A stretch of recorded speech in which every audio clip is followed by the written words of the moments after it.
Welcome back to Nick Lenz's Novel Reviews. This is episode number 38, and it's been a little bit of a while, but not too long since I've done one of these.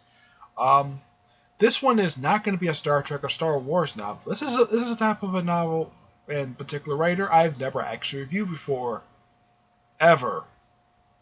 It's R.L. Stine, the guy who usually writes books for kids and teenagers. Now, I have been a fan of R.L. Stine since I was a little kid. Basically, for pretty much 20 years, I've been a fan of this guy. And yes, I am reading his the miniseries. I'm reading his Man Thing miniseries. By the way, I read the first issue. It's awesome. This one reviewing The Dead Boyfriend, a Fear Street novel, and this is the fifth one that came out. The series was brought back a few years ago after it had originally ended back in 2005. Came back 9 years later. Now, I start reading Fear Street novels, in middle school. That's when I had to start reading them. And I've been reading them ever since. Now, generally, the Fear Street novels tend to deal with a lot of supernatural stuff. And there is some in here. Now, what is Fear Street exactly, the way R.L. Stine describes it in novels? Essentially put, it's a peaceful street with old houses, but at the end of the street, at the address of 99, and by the way, there's actually a trilogy that's called 99 Fear Street. Basically, there is ruins of a mansion that was burned down a century prior. Yeah, and the people who own the place and the street who is named after is the Fear family. Though some interpretations tend to have it where some books I've read where they spell fear as F-E-E-R, not F-E-A-R, like the street is named after the family itself. But the family is legendary in the fictional town of Sunnyside. Actually, it's called Shadyside. Yes, Shadyside. That's the name of the town that this is set in. I have no idea exactly which state this is supposed to be in. It's implied it could be either Maine or California. That's my personal guess. And also in the older Fear Street novels, this one has cell phones. Since this is set in present day, expecting cell phones and text messages. In the case of the original Fear Street novels, you would never see these when you read the novels, because at the time there was no cell phones. There was no, the only phones you could possibly find. When they have phones, is usually payphones. Yes, I have actually seen payphones. I actually remember them. You know, those black things you pull off, put some change in, call. I personally never really used them because I was a little kid when those things went away back in '98, apparently. Yeah, I didn't know they just stopped showing up. And yes, I don't remember the ones with the pull out door thing. I don't exactly remember those. The ones I remember were the single ones with the black phone, where it's in one small thing. Those pay phones I remember seeing, not the ones that people tend to think of when they think of phone booths, like an actual booth that surrounds you when you're trying to talk to somebody in private. Though there's still some around, but not very much anymore. But yes. Now the story for this one, and now they do reference stuff with Fear Street, but the story is not generally set on Fear Street. It's in the same town, and the character goes to Fear Street itself a couple times throughout this whole novel. And by the way, the novel itself is actually a bit longer than normal Fear Street length, what R.L. Stine is known for doing. This book is almost 300 pages long, which is actually longer than a normal R.L. Stine novel. Generally, his novels tend to be about 150, maybe 200 pages, but never almost 300. But the story for this one is that this girl named Caitlin meets a guy named Blade, which I'm like, okay, that's a bit odd for a fictional character name, because when people think of a character named Blade, either think of what's the first one that comes to mind. Blade the Vampire Hunter, played by Wesley Snipes. That's usually the first one people tend to think of a lot of the time. Especially me. But for a fictional guy with no supernatural powers, called Blade, that's a bit unusual. And the character is named Caitlin. Yep, I actually know Caitlin. 2 or 3 of them. One of whom actually went to the wedding 2 years ago. Yep, and she goes to my church. Yeah. But this deals with some supernatural stuff, but not as much as normal that the typical Fear Street novels tend to deal with. The supernatural stuff is dealt with a couple times in here, but not a heck of a lot. Basically, the supernatural stuff doesn't come into effect until like halfway through the novel. Yeah, that's one thing kind of weird about this one.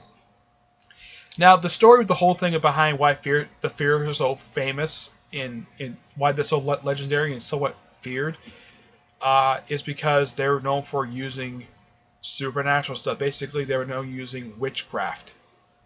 Now, they weren't, let's say, burned at the stake per se. They were chastised. They were criticized. And they were described as the most evil family in this whole town. Not kidding. That is literally exactly how I interpret it as. And they always describe these people as evil. And it's very rare when you read these Fear Street novels, you actually find someone from that particular family, because generally a lot of the time there's like nobody left. They're all dead. Yeah, because Simon Fear, he now basically there's a story involving him in one of the Air novels where in the past he had found his daughters in the woods dead, and it's somewhat explained in detail. They don't reference the guy's name, but do mention his daughters, where they were skinned and their organs were found in trees. And that sounds disgusting. Even for R.L. Stine, this sounds disgusting. This is something Stephen King would come up with, not R.L. Stine. But my guess is he couldn't do this back in the 80s and 90s because they would consider it too gross back then. It's still kind of gross nowadays to find this in an R.L. Stine novel.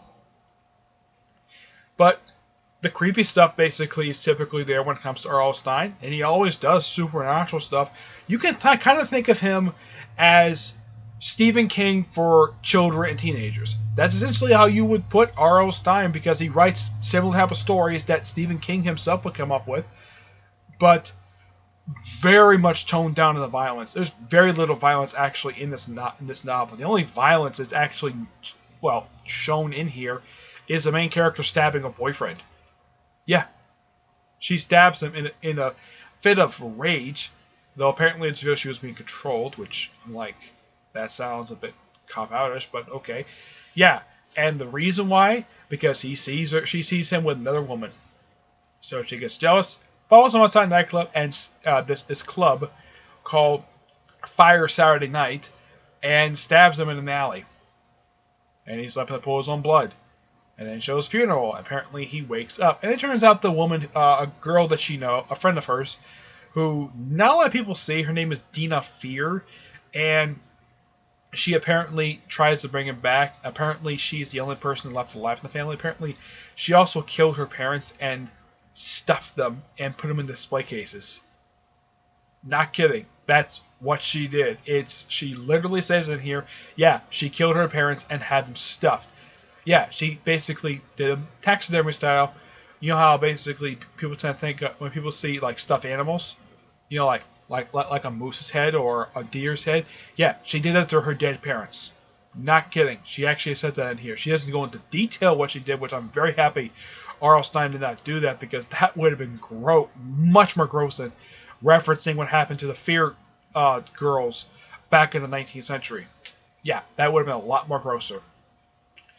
But it just kind of seems like that the supernatural stuff basically is not in the forefront per se.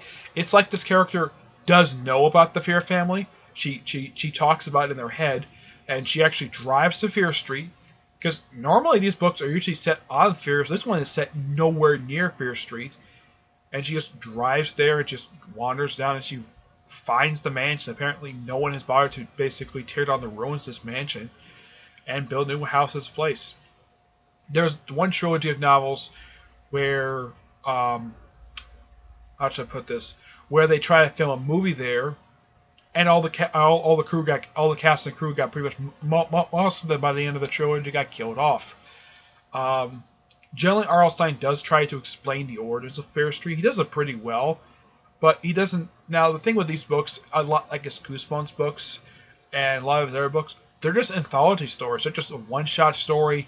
On occasion, he might have a follow-up, like he does with Goosebumps. Like he's done it with a few of the novels, where you have like the same name but number, like normal writers would do it. But he doesn't do it that much.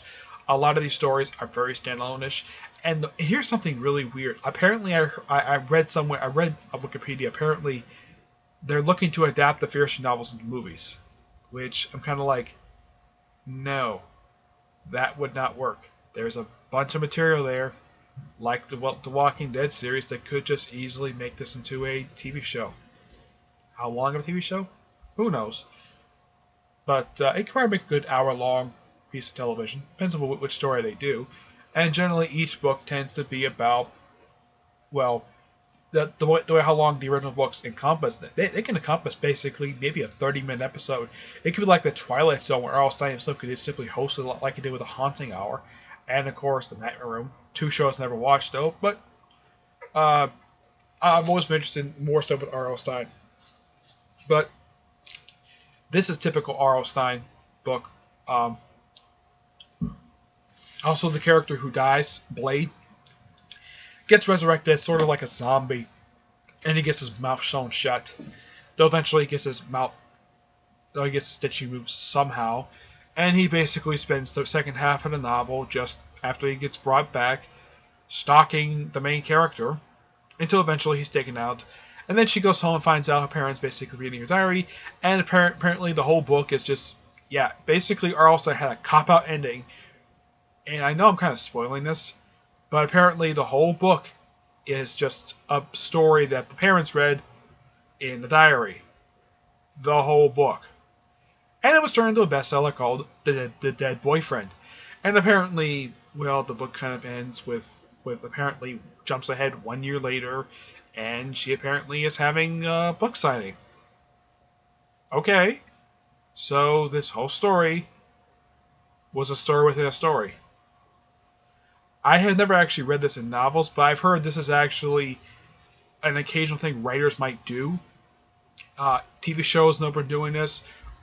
Movies have done this. I've never read it for a novel per se, where it's a story within a story. Kind of like for film, it's a film within a film. Stuff like that. But it's a pretty decent novel for what it is. And the novel itself only came out 6 months ago, so it's pretty fresh. I don't want to exactly spoil like the last page of this book, but it's like, okay, so the guy who was like, oh yeah, the dead boyfriend thing, yeah, it's like, wow, the way this ends, it's how normally these books normally end, with a shocking ending. Well, it seems like a happy ending, but it's not. That's how R.L. Stine ends all of his novels. They all end pretty much, not exactly the same way per se, but they're typical R.L. Stine endings. They're just very shocking and jaw-dropping. They're not exactly cliffhangers per se, but he does end his novels pretty decently. He's done this with a lot of the novels I have read. Yeah. Alright, so that's it for this review.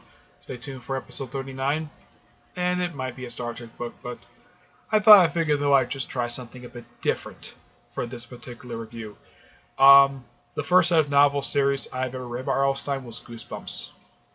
Yes, I actually read the entire series. Eventually, later on, I did read the Goosebumps series 2000, but I wanted to wait before I then reading that one. Okay, but that's all my R.L. Stine stuff. But I might review more R.L. Stine in the future. Who knows? Depends whenever I get my hands on another R.L. Stine novel. Okay, what rating I give that book? I'm gonna give it an 8.5.